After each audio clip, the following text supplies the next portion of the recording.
pour la moitié des gens, ils ne partiront pas à la retraite en bonne santé.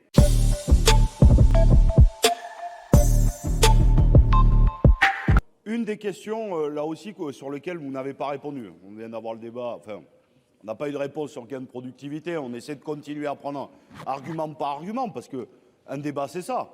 On pose une question, vous répondez, on ressort un contre-argument, on épuise le truc, hein. Voilà, et puis à un moment donné, il y en a un qui marque un point. Bon, pour l'instant, on n'a pas été au bout, quoi. Bon, on a marqué beaucoup de points. Bon, mais c'est vous qui maîtrisez le match. Oui, c'est comme ça. Mais nous, on respecte le règlement, à la lettre.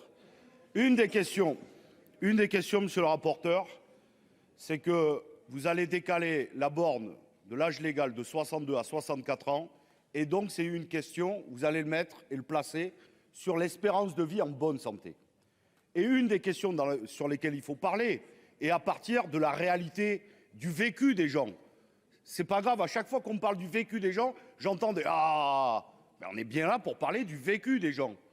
Et donc, quand on déplace la borne de 62 à 64 ans, qui est la borne de l'espérance de vie en bonne santé, ça veut dire qu'ensemble, enfin nous non, mais vous faites le choix de placer la borne pour la moitié des gens, ils ne partiront pas à la retraite en bonne santé.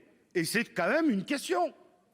Pour nous, nous pensons qu'après une dure vie de labeur, et le travail est source d'émancipation et de lien social, mais aussi de souffrance physique et psychique, on pense qu'il faut vivre une retraite pendant des années au moins en bonne santé.